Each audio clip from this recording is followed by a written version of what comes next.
Hello, students. Today we are going to learn with the help of an activity that carbon dioxide is necessary for photosynthesis. As we all know that photosynthesis के help से plants they make food. Okay? Plants make food उसके लिए उन्हें चाहिए sunlight. They want carbon dioxide as well as water. But अगर आप plant को carbon dioxide नहीं अवेलेबल कराओगे तो क्या वो फोटोसिंथेसिस कर पाएगा? Let us see. Now what we will do, we will to take two potted plant of the same size. Okay, एक को आप प्लांट ए मान लो और दूसरे को आप प्लांट बी मान लो. They should be of the same size so that comparison can be done in an accurate way.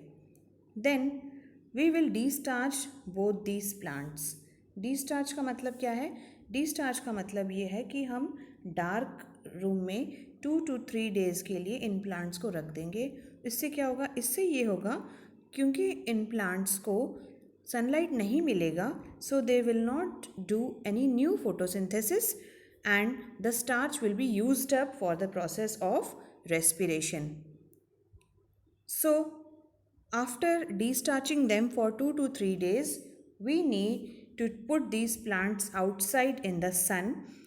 Plant A जो है दोनों को हम बेल जार से कवर करेंगे और प्लांट ए के पास हम एक वॉच ग्लास में पोटेशियम हाइड्रोक्साइड रखेंगे. उसके बाद हम दोनों को कवर कर देंगे एंड एयर टाइट बनाने के लिए हम सेटअप को हम बेल जार के नीचे वैसलीन लगा देंगे और उसके नीचे प्लेट रख देंगे दोनों में, so that the setup becomes air tight. ना actually what will happen here, that the potassium hydroxide which is present in this bell jar A will react with the carbon dioxide that is present inside this bell jar, and thus this plant will not get carbon dioxide for doing photosynthesis. So what is the chemical reaction that is going on?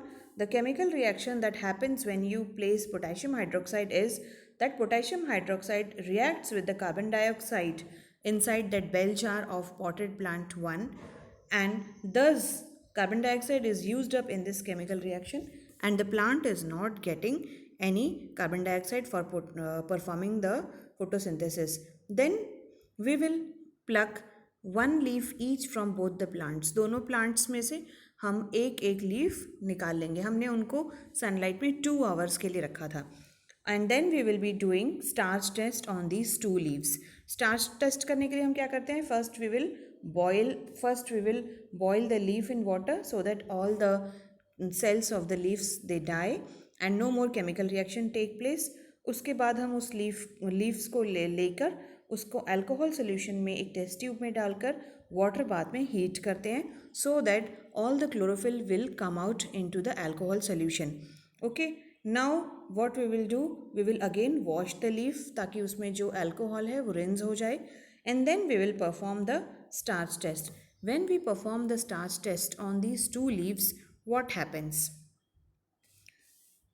We saw that plant A जिसमें हमने potassium hydroxide रखा था जिसके साथ, this will not correspond to iodine test क्योंकि इसको CO2 नहीं मिला था.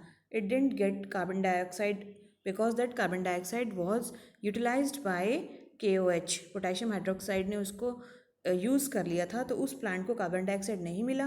कार्बन डाइऑक्साइड नहीं मिला तो फोटोसिंथेसिस नहीं हुआ.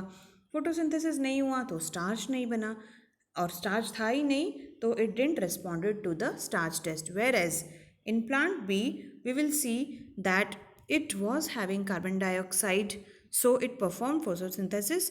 Starch was formed, hence it corresponded to the starch test.